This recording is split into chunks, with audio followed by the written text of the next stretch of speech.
Mpendwa mtazamaji wa Hope Channel Tanzania na Mahubiri TV, nikukaribishe kwenye kipindi chetu cha siku hii ya leo, kipindi ambacho kimekuwa ni mbaraka mkubwa sana kwa watazamaji wote na wasikilizaji kwa njia ya redio, kipindi ambacho kinakupa ufahamu wa mambo ya kiroho, lakini pia tunapata wasaa wa maombi.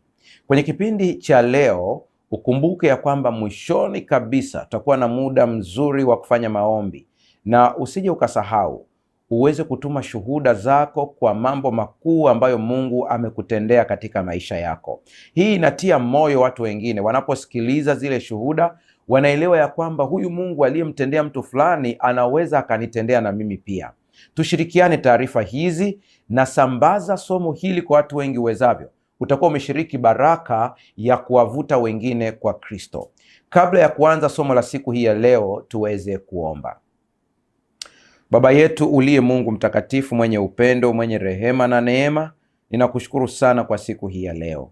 Tunapoanza kipindi chetu hiki, ninakuomba uwe nasi, ukatupatie uelewa wa mbinguni, ili maandiko haya yaweze kuwa ni mbegu inayoota katika maisha ya kila mmoja wetu hadi uzima wa milele. Kwa jina la Yesu tumeomba na kuamini, amen. Kumbuka ya kwamba katika mfululizo wa vipindi vyetu hivi tumekuwa tukiangalia masuala ya imani, na nimeeleza ya kwamba katika kitu ambacho ni muhimu sana katika maisha ya kila Mkristo ni imani. Unakumbuka ya kwamba mwanzoni tulipokuwa tunaanza mfululizo huu tuliongea kwamba hata siku za mwisho Yesu anauliza swali, anasema atakapokuja mwana wa Adamu, je, ataikuta imani duniani? Utagundua ya kwamba imani ndicho kitu ambacho kitamfanya mtu aweze kusimama wakati mpinga Kristo atakapoanza kusumbua dunia hii, wakati alama ya mnyama, wakati itakaposimama kile kitendo cha mpinga Kristo kusimama na nguvu yake ya kulazimisha ibada, kulazimisha kuto kuuza wala kununua. Ambaye ataweza kusimama ni yule mwenye imani peke yake. Na tukaona kwamba maana ya imani ni kuwa na hakika ya mambo yatarajiwayo, ni bayana ya mambo yasiyoonekana. Kwa hiyo katika maisha yako yote ambayo utayapitia kama Mkristo, kama kuna silaha ya kwanza ambayo unaweza kusimama nayo na ikakusaidia ni imani. Imani ya kuona yasiyoonekana, imani ya kuwa na ujasiri katikati ya changamoto. Haijalishi kelele za dunia zitakuwa ni kiasi gani, lakini imani yako ikiwa ni kwa Mungu, hapo ndipo unaweza kufika salama. Leo tunaangalia kichwa kinachosema nguvu ya maombi ya bidii. Nguvu ya maombi ya bidii. Neno la Kiingereza ambalo limetumika ni earnest prayer, na unapolitazama katika lugha ya Kiswahili tumeona ya kwamba lugha nzuri kabisa ni maombi ya bidii. Sasa kila mtu anajua kuomba, watu wengi sana wanaomba, lakini kinacholeta tofauti ni ujuzi wa maombi. Nataka nirudie tena hii. Unaweza ukachukua bunduki hiyo hiyo ikiwa kwenye mikono ya mtoto, ikiwa kwenye mikono ya mgambo, ikiwa kwenye mikono ya mwanajeshi, bunduki hiyo hiyo utaona ya kwamba inatumika tofauti. Nilikuwa namwangalia mzee Yoweri Kaguta Museveni. Siku moja alikuwa anaonyesha vijana wa jeshi jinsi ambavyo ana uwezo mzuri tu wa kuiweka silaha sawasawa.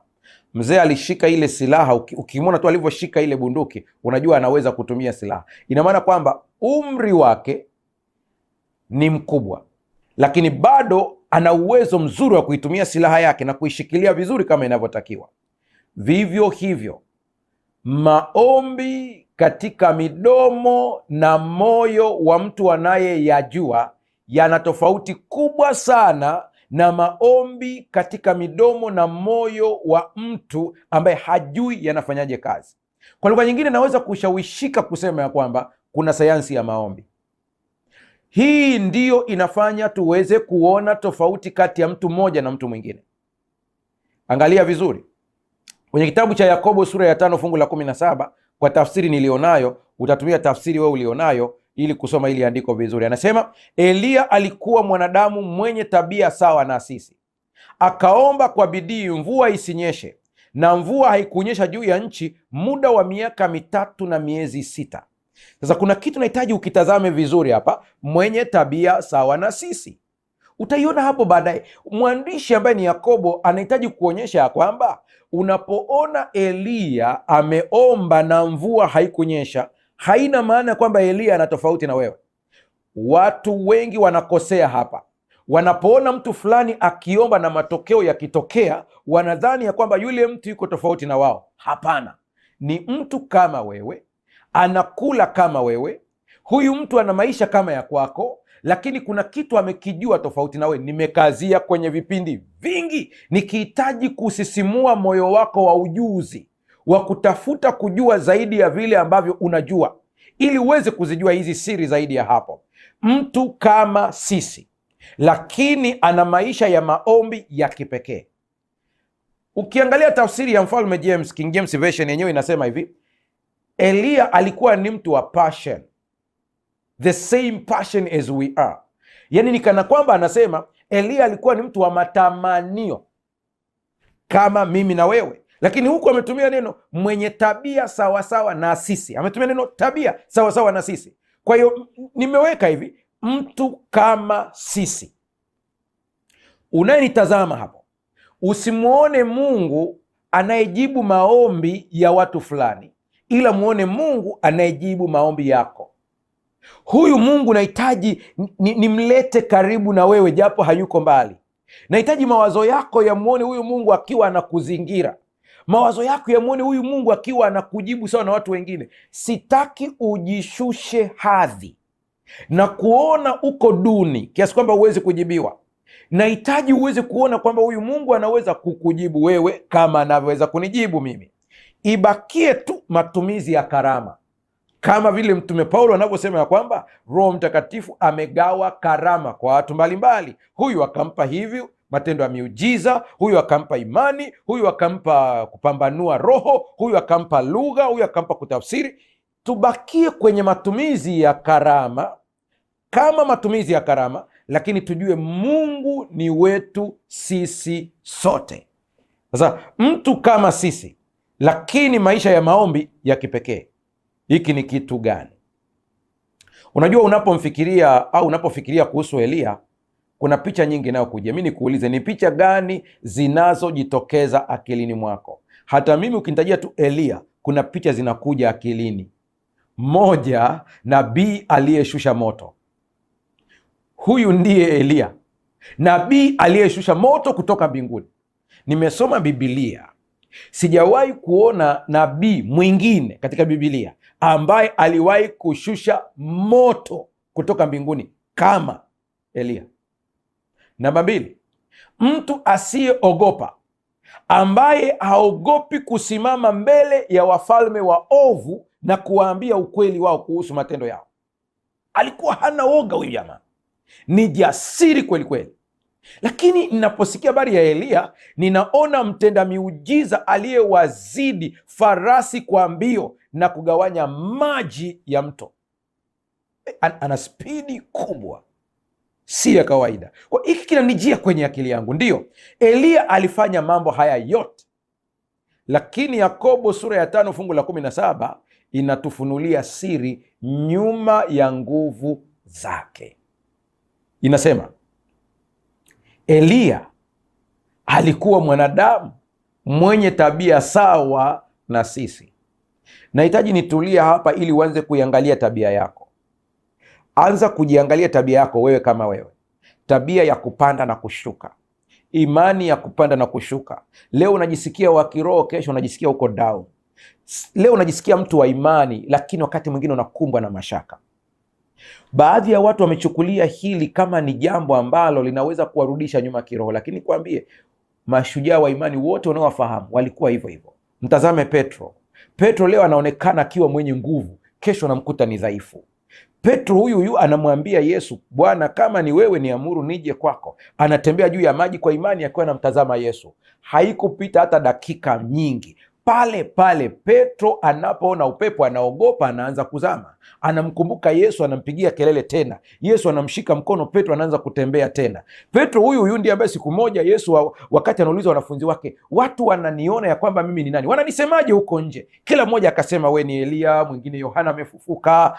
Petro huyu ndiye anasema, wewe ni mwana wa Mungu aliye hai. Yesu anamwambia, damu na nyama haijakufunulia isipokuwa Baba yangu aliye mbinguni. Kwa lugha nyingine, Petro, umeongea na Baba, ndio amekuambia. Na anaongea kana kwamba anaambia wanafunzi wengine wote, mmetumia akili zenu wenyewe, lakini Petro ameongea na Baba akapata mafunuo. Dakika chache baadaye Yesu huyu anamkemea Petro, anamwambia, nenda nyuma yangu Shetani. Huyu aliyefunuliwa na Baba sasa hivi amekuwa Shetani. Unaweza ukanitazama ukasema, mchungaji, kwa hiyo unamaanisha nini hapa?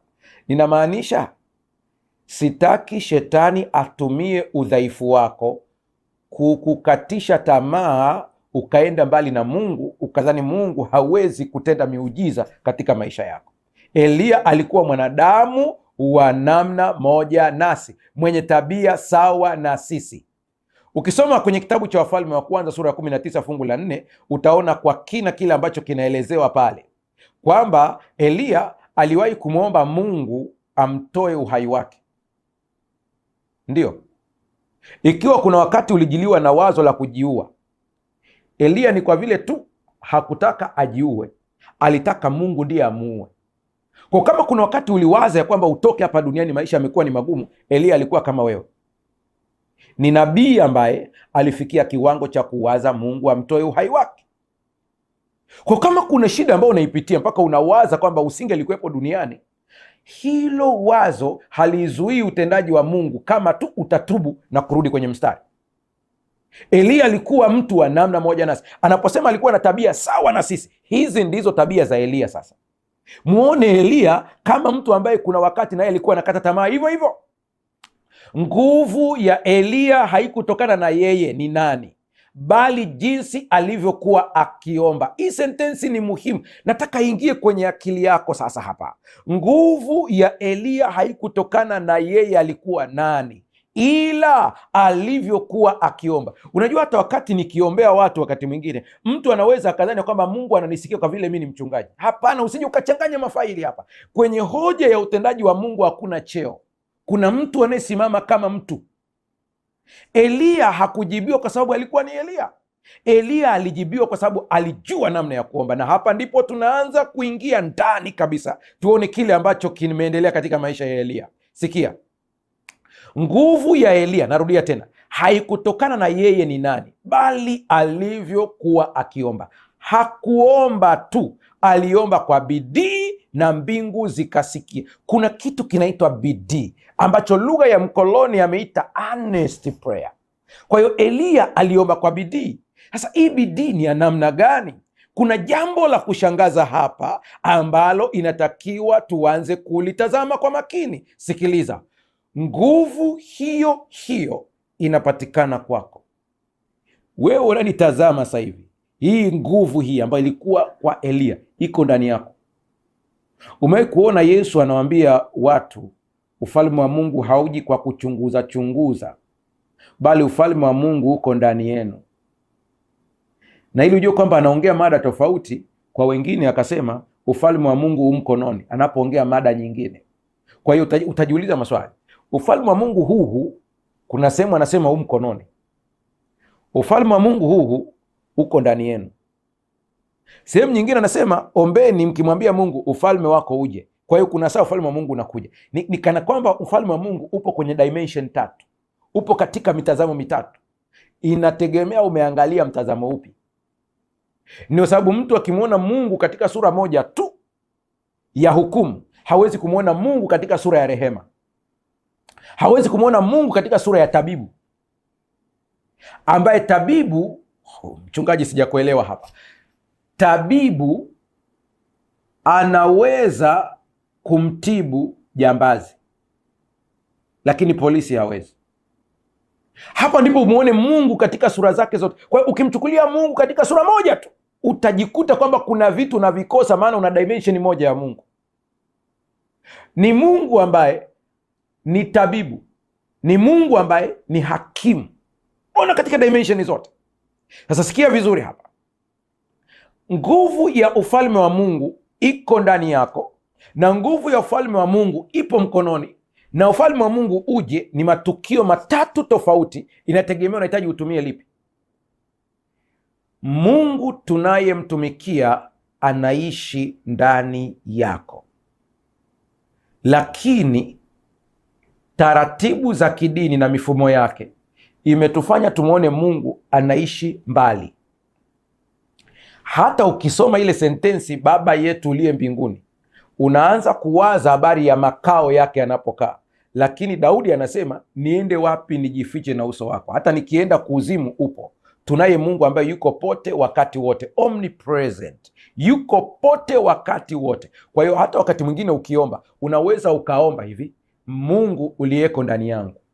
Unaweza ukaomba hivyo kabisa, maana yuko ndani yako. Tunaposema kwamba Baba yetu uliye mbinguni, tunamaanisha position ya uwepo wake, ya kwamba hakuna kilicho juu yake. Hiyo ndio maana, hiyo ndio dimension mojawapo hiyo. Kwa hiyo usidhani kwamba ni position ya makao anapokaa, lakini ujue ya kwamba ni Mungu aliye juu ya yote. Ndio maana tunasema Baba yetu uliye mbinguni, lakini yuko ndani yako pia. Hili lazima ulibebe. Maisha ya maombi ya Eliya yalileta tofauti ya moto, mvua na ufufuo. Mungu atusaidie sana. Huhitaji cheo ili kujibiwa maombi. Huhitaji mimbari ili kujibiwa maombi. Unahitaji tu moyo wa bidii. Hiki kiweke kwenye ubongo wako. Bado. Huhitaji jengo la kanisa kujibiwa maombi. Hata kama pale unapoomba ni chini ya mti, ukiwa na bidii hii ya maombi unajibiwa. Unaweza ukageuza ofisi yako ikawa ni kanisa ndani ya dakika moja tu. Kitendo kinachohitajika ni kunia. Ukishanuia, ukiweka nia, panabadilika mazingira hayo hayo. Narudia tena, huhitaji cheo, huhitaji eneo maalum, huhitaji mimbari, na hii itakutisha zaidi ambayo inafuata baada ya hapo. Huhitaji mtu kukuunganisha na Mungu, unahitaji bidii na imani. Hasa kwa nini basi kuna wakati mwingine tunaenda kwa wachungaji kuombewa? Nimewambia ni kutafuta matumizi ya karama, sio kiunganishi. Wewe ni mtoto wa Mungu kama mimi. Amini hili, usije ukawa mtumwa, kwa sababu bila kulielewa hili utakuwa mtumwa wa dini, mtumwa wa viongozi, mtumwa asiyejua kwamba naye ni mtoto wa Mungu ambaye anaweza kumwendea Mungu kama alivyo. Hakuna kinachokuzuia. Sikiliza tena, kama kuna kitu unakihitaji ili kuweza kuunganishwa na hewa unayopumua, basi kuna kitu unakihitaji ili kuweza kuunganishwa na Mungu. Najua hapa baadhi ya viongozi wa dini wanaweza kuchukia statement yangu, kwa sababu inaondoa barrier, inamfanya muumini atambue kwamba na yeye ni mtoto wa Mungu kama pasta alivyo. Na ili uweze kuvuna pesa kwa waumini, lazima uwaonyeshe ya kwamba hawawezi kumfikia Mungu isipokuwa apitie kwako. Hili ni kosa. Mungu ni roho, na wamwabuduo imewapasa kumwabudu katika roho na kweli. Mungu ni roho. Hapa nilipo napumua freely, sihitaji kitu kingine. Anayehitaji mashine ya kupumulia ni mgonjwa aliyo mahututi. Maadamu wewe uko hai kiroho, Mungu ni wako. Narudia tena, tunachohitaji ni karama alizoziweka Mungu kwa watu, lakini sio watu kutuunganisha na Mungu. Mungu ni wakwako. Hata Yesu wakati anaondoka aliwaambia wanafunzi wake, siwaiti tena watumwa bali marafiki. Angalia kitabu cha Ibrania sura ya 2, kwa muda wako utaisoma. Yesu anatutaja sisi kwamba ni ndugu zake. Anasema hivyo haoni aibu kuwaita ndugu zake. Kwa hiyo Yesu ni ndugu wa kwako wewe, na kama ni hivyo basi, alivyo Yesu ndivyo nilivyo, na kama ni hivyo basi, Mungu anayempenda mwanaye Yesu Kristo ananipenda na mimi, kwa vile na mimi ni mtoto wa Mungu. Hili likiingia akilini mwako, ukaliweka kwa watoto wako nao wazaa, wakatambua hivi ndivyo ilivyo, utampenda Mungu kuliko hapo mwanzo, maana yupo karibu na wewe kuliko ulivyokuwa unawaza wewe. Kinachokufanya wewe umuone Mungu yuko mbali na wewe ni mawazo. Wanasaikolojia walifanya utafiti ufuatao.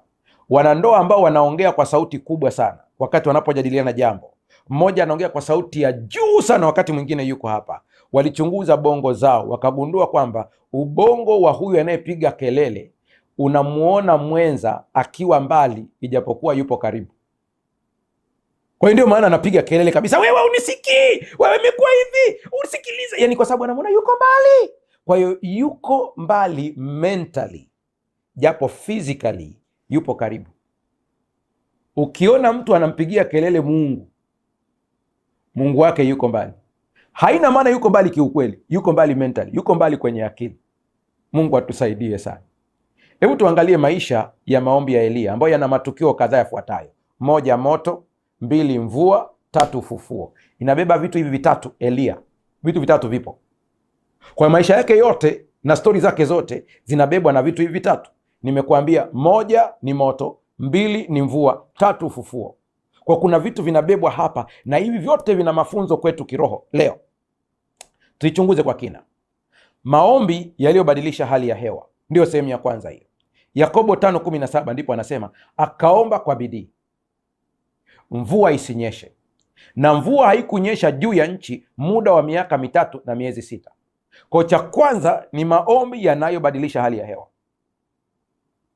Nini kilikuwa nyuma yake? Israeli ilikumbwa na tukio la kutisha sana. Mfalme Ahabu alimuoa mwanamke anaitwa Yezebeli. Yezebeli alikuwa ni mwabudu miungu na anatajwa pia mchawi katika lugha zote hizo.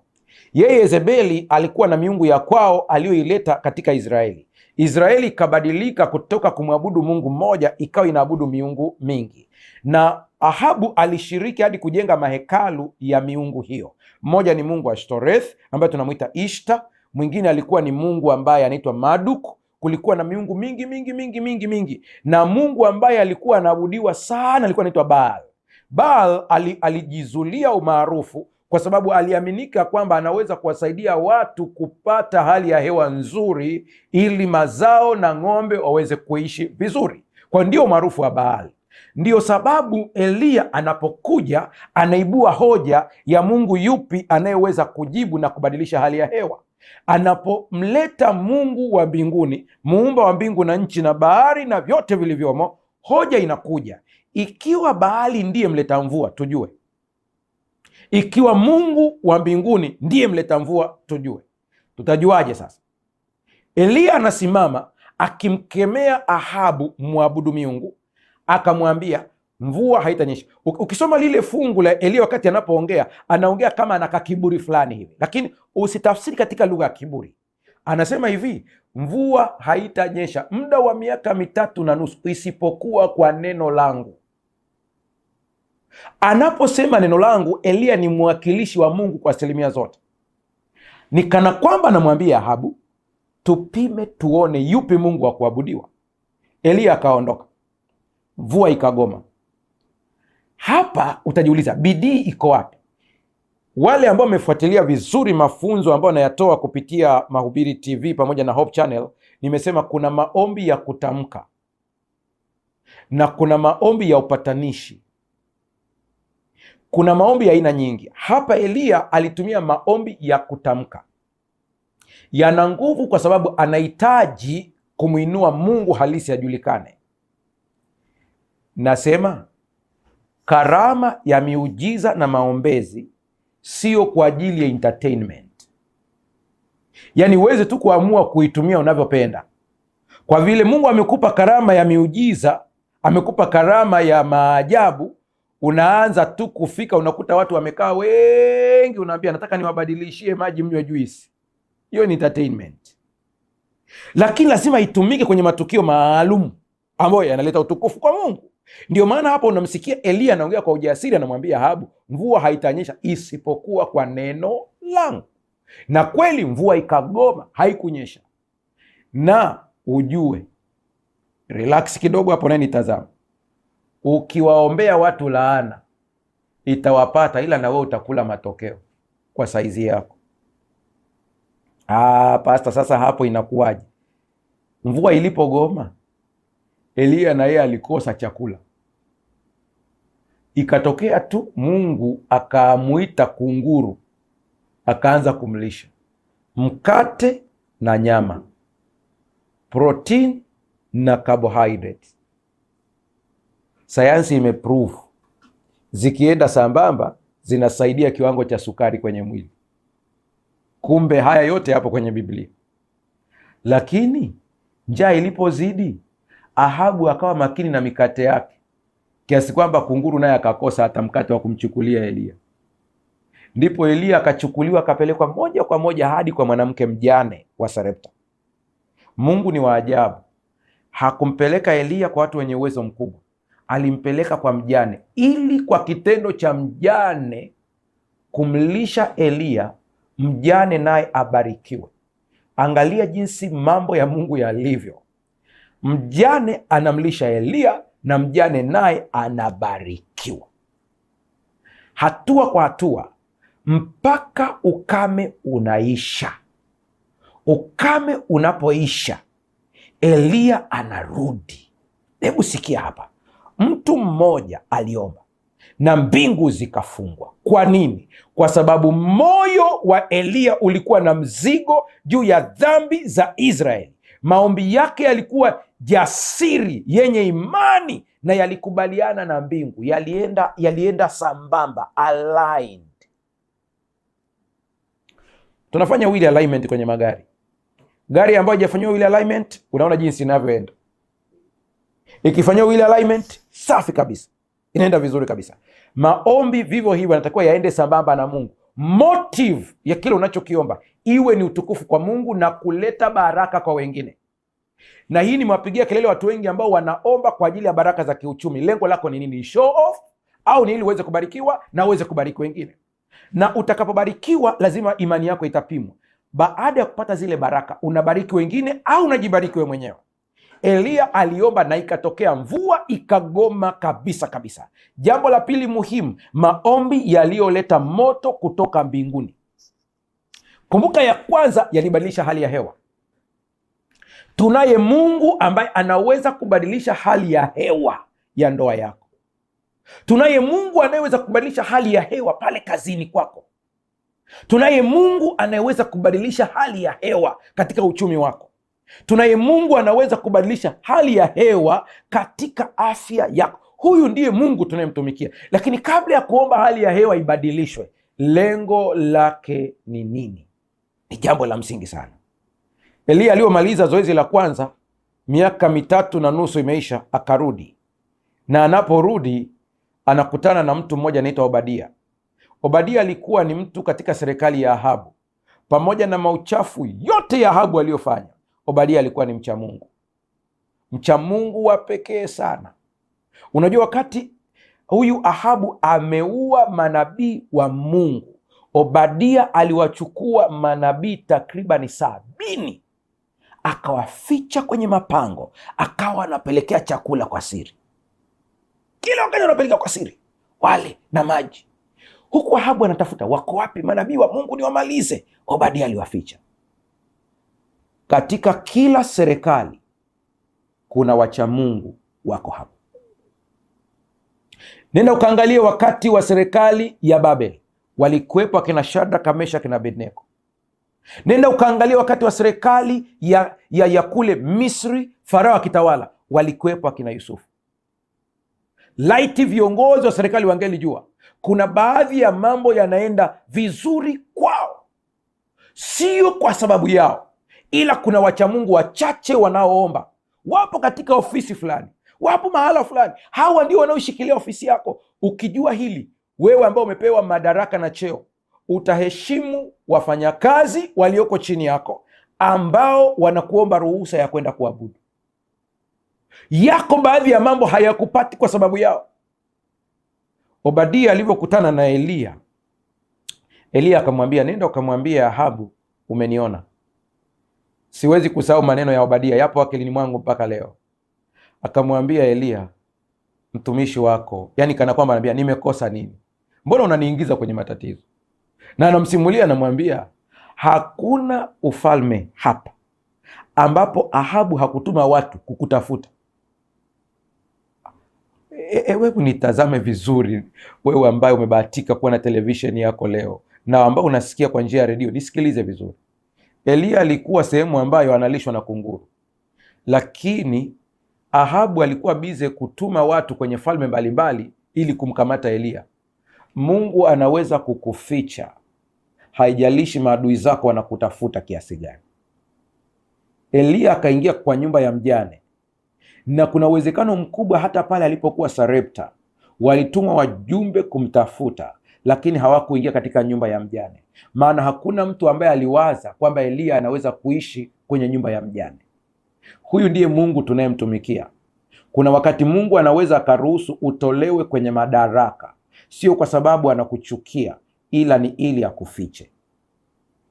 Kuna wakati Mungu anaweza kuruhusu ukakosa tripu za ofisini, wamepeana tripu zao wanaofahamiana, Mungu akawafunga macho na wewe usikumbukwe, usilalamike. Wakati mwingine Mungu anaruhusu matukio hayo ili akufiche, usionekane. Obadia anamwambia hakuna ufalme ambapo Bwana wangu hakutuma watu ili kukutafuta. Sasa anamwambiaje? Unahitaji niende kumwambia mfalme kwamba nimekuona. Baada ya hapo, alafu anasema baada ya hapo Roho wa Bwana akutwae, akiniuliza yuko wapi, tukija kukuangalia umetwaliwa. Si unataka kifo? Hajajibu sawasawa, anamwambia mtumishi wa Mungu, huenda tu umesahau, ngoja nikuambie. Wakati Ahabu anaua manabii, mimi nimewaficha 70 pangoni. Unaweza usinielewe kwamba hivi anamaanisha nini. Anataka kusema hivi, nimetenda mema kwa watumishi wa Mungu, sistahili adhabu ya kukatwa kichwa. Maana nikienda kutoa taarifa alafu Mungu akutwae. Ndipo akamwambia usiogope, sitatwaliwa, nenda ukamwambie. Akaenda akamwambia. Ahabu naye akahitaji akutane na Eliya. Wanapokutana uso kwa uso, kumbuka wamepoteana takriban miaka 3.5. Ukame umepiga nchi, ng'ombe wamekufa, kila kitu kimeharibika. Wanakutana uso kwa uso. Ahabu anamwambia Eliya, wewe ndiye mtaabishaji wa Israeli. Eliya naye anamwambia ni wewe. Kila mmoja anamrushia mwenzake maneno. Napenda maneno ya Eliya, simple. Anasema tusihangaike sana, twendeni katika mlima Karmeli. Weka sadaka yako na manabii wako. Manabii wako ni zaidi ya 300. Mimi niko peke yangu tu ambaye namwabudu Mungu muumbaji wa mbingu na nchi na bahari na vyote vilivyo. Wao wakatoe sadaka yao na mimi nitatoa, ili tuue mzizi wa fitina. Mungu atakayejibu kwa moto, ikajulikane leo ya kwamba huyo ndiye Mungu. Unajua manabii wa Baali waliomba wakajikatakata. Eliya naye akawa na wakebehi, anawambia ongezeni maombi, kazana, labda amelala. Alafu baadaye wanakazana, mwisho anaambia kazaneni, huenda labda ameenda mahala fulani safarini. Nisikilize hapa. Unapomwomba Mungu kwa kujitesa na kuhangaika, unamweka Mungu kwenye kundi moja na Baali, ya kwamba ni Mungu ambaye masikio yake ni mazito, kwa inabidi upige kelele sana ili aweze kukusikia. Hapana, Mungu wetu hayuko hivyo. Ukielewa ya kwamba Mungu yupo karibu na wewe, hata staili yako ya maombi itabadilika. Ukielewa Mungu yuko ndani yako, hata namna unavyoongea lugha yako ya maombi itabadilika. Walivyoshindwa kabisa, Eliya akasema, akajenga madhabahu ya Mungu aliye hai, akaweka yule mnyama, ile nyama iliyoandaliwa kwa ajili ya sadaka ikawekwa juu pale. Alafu Eliya akaomba ombi. Nataka uangalie hili ombi lake, na nilisoma kwenye kitabu cha Wafalme wa Kwanza sura 18:37. Ingekuwa ni wewe ndio umepewa hiyo nafasi, ungepiga maombi hapo ya robo saa nzima, ili tu kueleza Mungu, sasa wamekutukana Baba, unajua hata wameabudu miungu mingine leo. Simple, angalia hili ombi. Anasema, unisikie Bwana, unisikie, ili watu hao wajue ya kuwa wewe Bwana ndiwe Mungu. Ombi moja fupi lenye nguvu. Hakukuwa na maigizo, hakukuwa na drama. Ni moyo uliounganishwa na mbingu. Naonaga kwenye mitandao wakati mwingine watu wanaomba mpaka staili, yani mpaka sauti inabadilika ya maombi. Yani Mungu anayekujibu kwa sababu eti umebana koo, Mungu gani huyo? Mungu anayekujibu kwa sababu eti umehangaika sana na mpaka umetoa jasho, Mungu gani huyo? Sikiliza, mimi namwamini Mungu ambaye ninaweza nikaongea, maada moyo wangu umeunganishwa na yeye. Simple, Mungu anaweza akasikia. Changamoto yetu kubwa tulio nayo ni mgogoro wa imani. Tuna shida katika hoja ya imani mpaka unawaza hivi, tunaenda wapi? Ellen White ametaja vizuri, nafikiri tulinukuu kitabu, anasema ninaogopa sana nikiona jinsi ambavyo watu hawajui somo la imani. Naona makanisani tunafanya maombi hapa kwenye television, watu wanapokea miujiza yao, watu wanapona, watu wana comment, lakini nikiwa kwenye kanisa ninaweza nikafanya maombi mle ndani na nikawaambia watu amini, baada ya hapa usimtafute mchungaji. Ninamaliza maombi, nikitoka nje mtu ananifuata, nina jambo langu. Na tumeongea humo ndani kabisa kwamba amini imekuwa. Mgogoro uko wapi? Yaani kuna mtu haamini mpaka aguswe na pasta. Mungu atusaidie sana. Hebu fikiria, alipotamka maneno haya tu, moto ukashuka straight. Unajua ile madhabahu ilivyotengenezwa, si madhabahu tu, waliweka nyama juu wakajaza na maji. Unajua kwa nini ajaze maji? Anajaza maji ili wasije wakasingizia kwamba alitega baruti. Kuna wakati mwingine Mungu anaacha mambo yako mpaka yaharibike kabisa. Sio kwamba haoni, ni ili akitenda muujiza ijulikane ni yeye. Usishangae kuna watu walikuahidi kukuconnect kwenye kazi, ukipiga simu hawapokei, ukituma message hawajibu. Kuna watu walikuahidi kukupa mtaji, utawatafuta hakuna chochote. Usianze kulalamika, mshukuru Mungu. Kuna wakati madhabahu inabidi imwagiwe maji ya kutosha, ili moto ukishuka usije ukasingizia wale watu. Acha Mungu akutendee muujiza ili usije ukatukuza watu, umtukuze yeye. Moto uliposhuka tu pop, ukailamba ile sadaka yote na mpaka maji yote yakamalizwa. Lakini mgogoro uko wapi? Anasema aliomba kwa bidii. Mbona hatumuoni akihangaika sana Elia? Hii bidii yake iko wapi? Relax, tunaenda kuiangalia huko mbele vizuri. Wakawaua manabii wote wa Baali waliokuwepo pale, na hakuna aliyetoroka hata mmoja. Namba 3, maombi yaliyoleta mvua. Hapa ndipo nataka uone Elia alivyokuwa. Huko nyuma tulipewa summary kidogo kidogo, hapa tunaanza kuona kwa kina sasa, ili uweze kulinganisha na maombi yako jinsi yalivyokuwa. Maombi yaliyoleta mvua, maombi yaliyoleta matokeo. Maombi ya kwanza yamezuia mvua, maombi ya pili yameleta moto, maombi ya tatu yanaleta mvua. Elia huyu mmoja, na ukimtazama maisha yake katika manabii ambao walikuwa hawana hela, Elia alikuwa na kanguo kake kamoja, akikavaa hako watu walishamkariri. Yaani hata watoto ukiwauliza kama unamtafuta Elia hujui alikatiza wapi, unaweza ukauliza watoto barabarani, mmemwona Elia akipita hapa? Alafu anakuambia hapana, tujamuona. Unauliza mlimwona babu mmoja amepita hapa na kakoti ka blue? Wanakwambia ndio, amekaririwa. Ndio maana hata wakati anaenda mbinguni Elisha akamwambia ninaomba roho yako, lakini mara 2 maradufu. Lakini ndani yake alikuwa na nguvu ya maombi isiyo ya kawaida. Sasa sikia hapa sasa, Wafalme wa Kwanza sura ya 18 fungu la 42. Akaenda juu ya mlima Karmeli, akainama chini, akaweka uso wake kati ya magoti yake.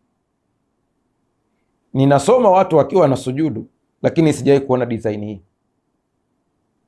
Huwa watu wakisujudu wanasujudu kifudifudi au kifulifuli, uso unashika ardhi.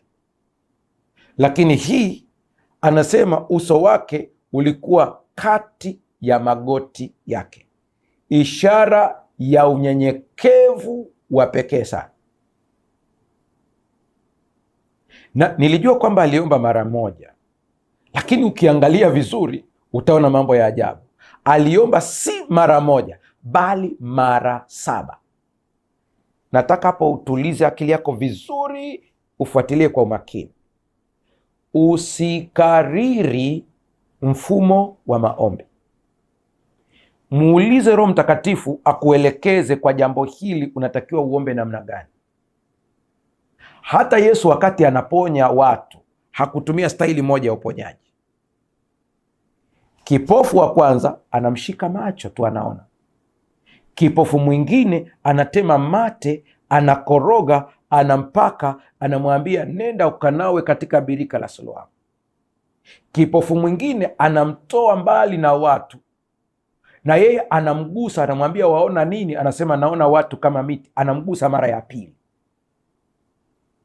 Sasa usije ukakariri kwamba maombi haya nitakuwa niongee mara moja tu imeisha. Kuna ya kuongea mara moja inaisha, kuna mengine unarudia. Ile kurudia haina maana kwamba majibu hayapo, ila ni kuongeza bidii ya kuvuta kile unachokihitaji.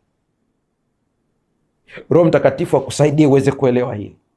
Alipokuwa pale kwenye mlima anaomba mvua ije, kuzuia mvua aliongea mara moja, kuleta mvua anaomba mara 7.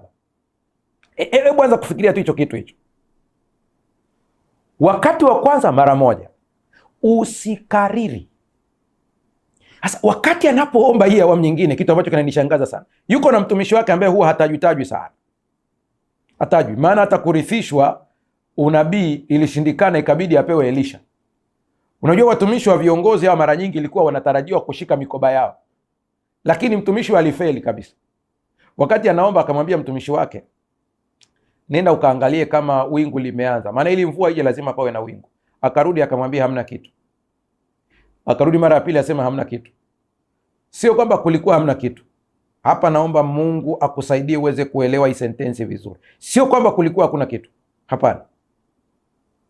Ni kwa sababu kulikuwa kuna wingu dogo. Wafalme wa kwanza 18:44. Tazama wingu dogo linatokea baharini.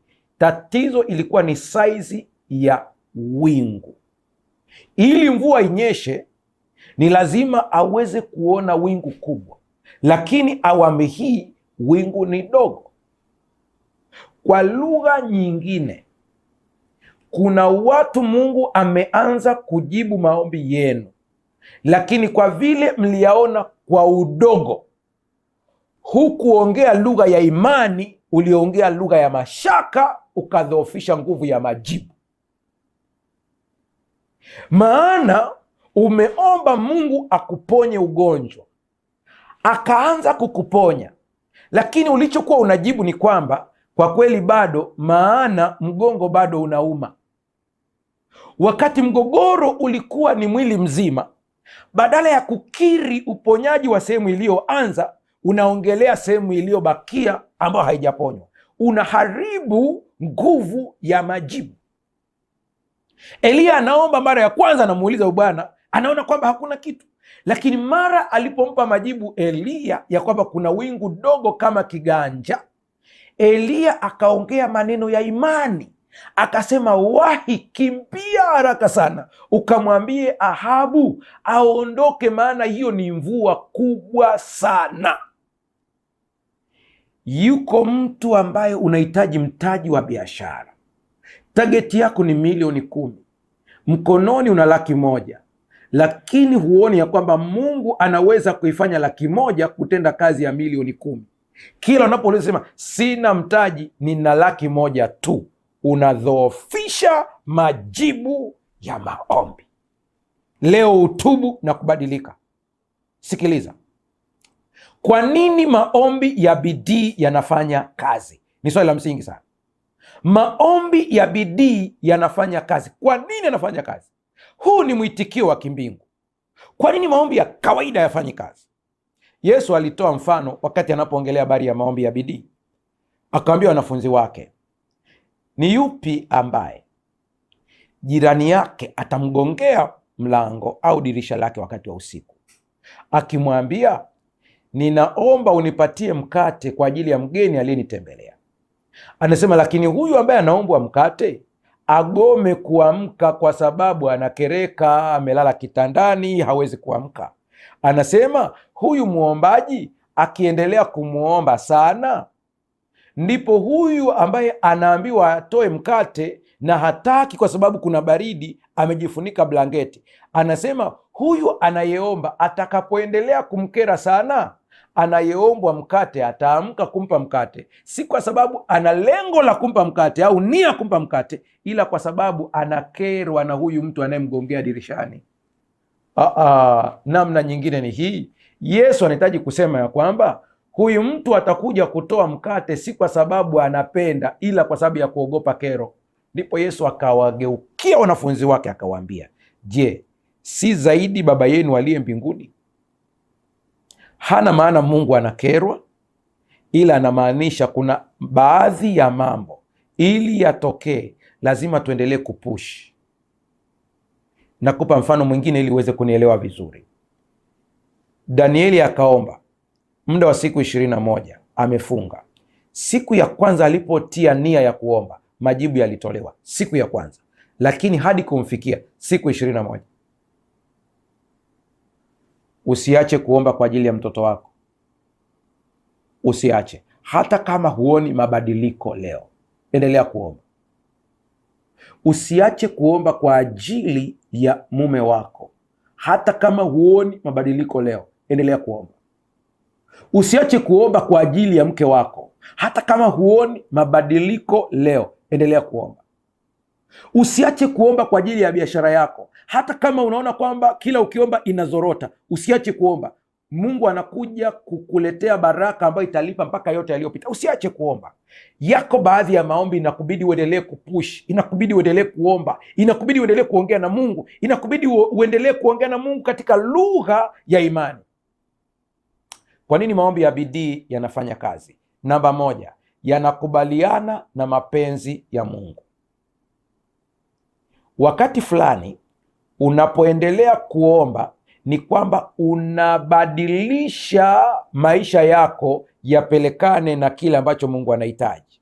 Lakini jambo lingine, wakati unapoendelea kuomba, unapoendelea kupush, unaendelea kujenga nguvu ya kuvuta majibu, kama vile Eliya alivyoendelea kuomba, kiasi kwamba malaika ambaye alikuwa anazuiliwa kuleta majibu akatumwa mkuu mmoja wakuu wa mbele, akaja kumkamata mfalme wa Uajemi ili majibu yaletewe, yaje moja kwa moja.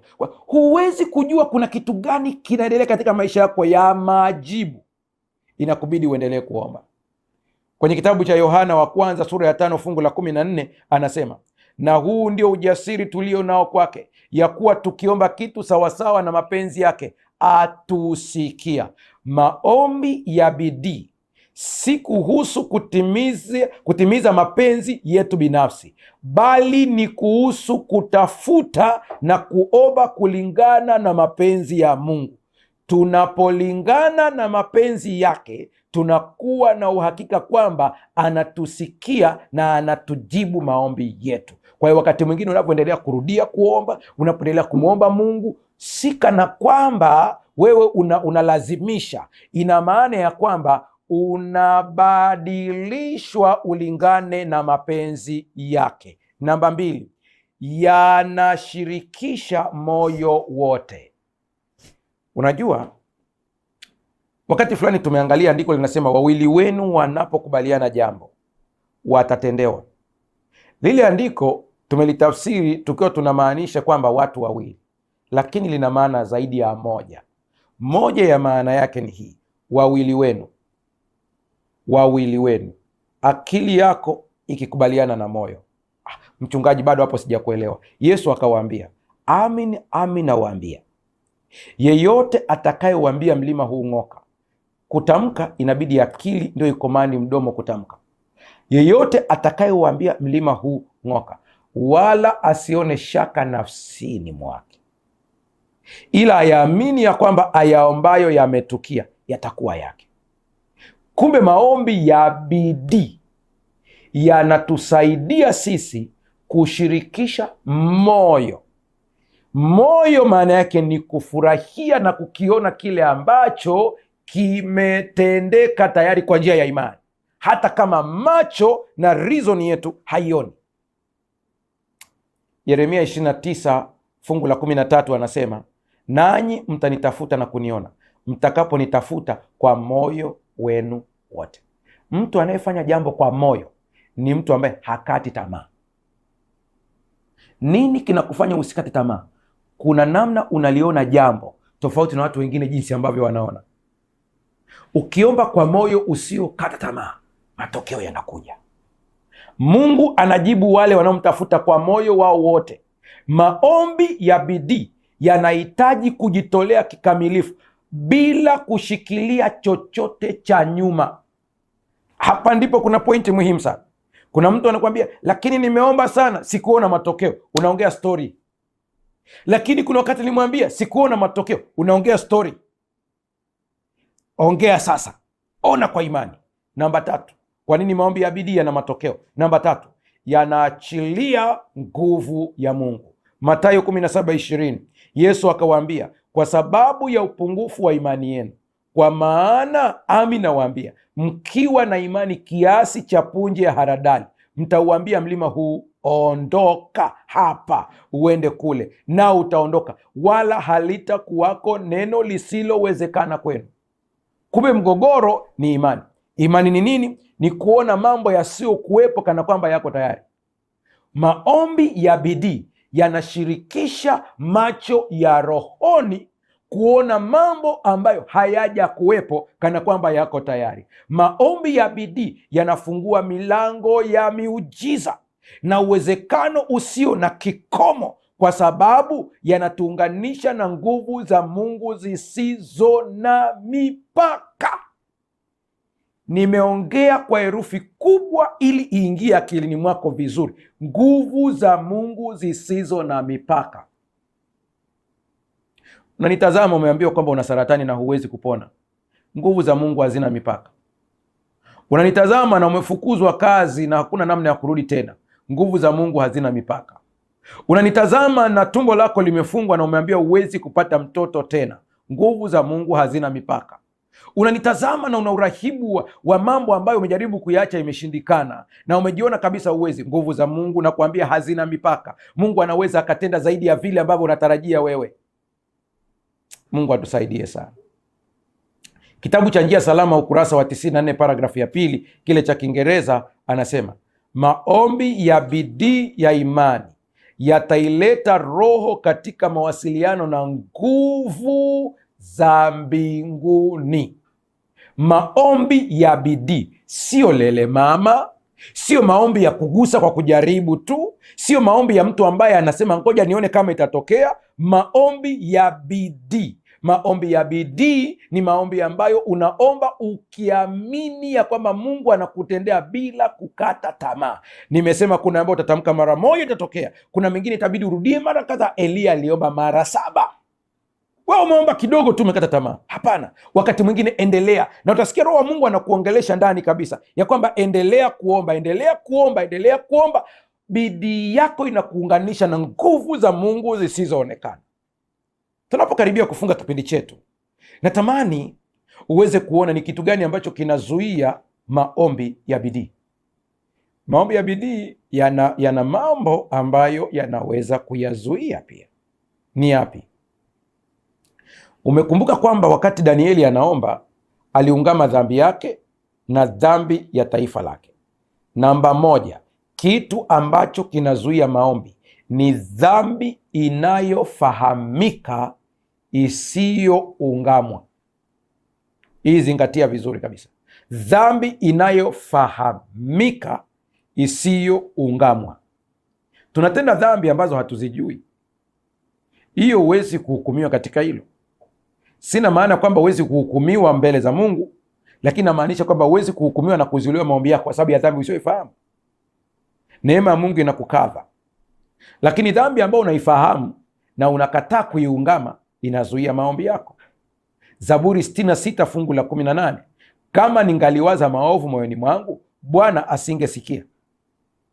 Daudi hana maana kwamba hajawahi kutenda dhambi, ila anamaanisha kwamba kila dhambi ambayo anaifahamu aliungama. Ni dhambi gani ambayo bado inakusumbua wewe? Ungama mbele za Mungu. Dhambi iliyofichwa au isiyokiriwa inaweza kuwa kizuizi kikubwa kwa maombi yetu. Ni muhimu kuungama dhambi zetu na kutubu ili maombi yetu yasikilizwe. Namba 2, mashaka. Yakobo 1:7, mtu wa namna hii asidhani ya kuwa atapokea kitu kwa Bwana. Ni mtu ambaye ana moyo wa kusitasita.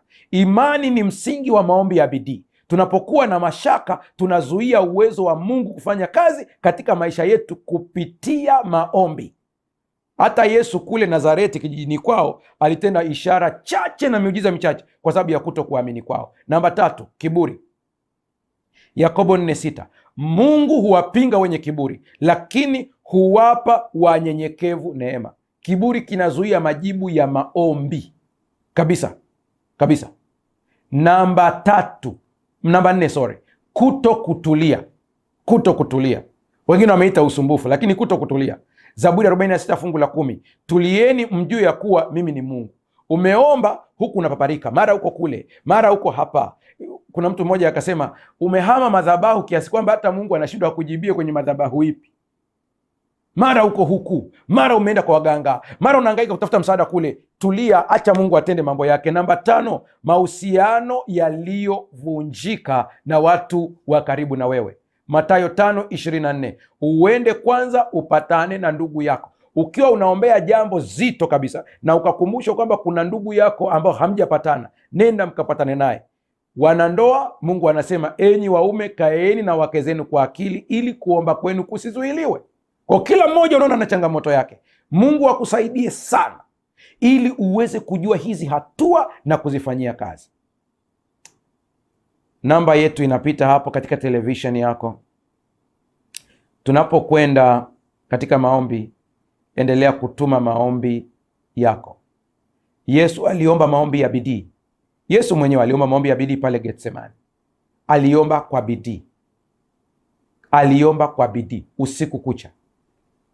Yakobo alishindana na Mungu siku kucha. Hayo ndio maombi ya bidii. Akasema, sikuachi mpaka unibariki. Hana aliomba hivyo hivyo, maombi kwa bidii kabisa. Akaomba kwa bidii kabisa Hana, na akapata mtoto. Danieli naye ni vivyo hivyo, maombi ya bidii. Ukiona hii mifano na ikusaidie kujua hata wewe Mungu anakwenda kujibu. Tunakwenda kuomba sasa. Mungu akusaidie sana. Mimi sijui unapitia jambo gani. Fumba macho yako hapo ulipo, mazingira uliopo, kaa mkao wa maombi na Bwana anakwenda kutenda. Tuombe. Baba, katika jina la Yesu, ninakushukuru sana kwa sababu ya neema na upendo wako. Mtazamaji na msikilizaji analeta haja zake katika mikono yako. Wengine wanachati wakituma jumbe zao katika YouTube. Naomba ukapate kumgusa kila mmoja. Kuna mtu ameombea jambo mpaka amekata tamaa. Naomba ukapate kumtendea kuanzia leo. Mpe moyo wa maombi, mpe moyo wa bidii. Anayeumwa akapokea uponyaji. Ambaye ana changamoto katika masuala ya ajira ukapate kumfungulia milango.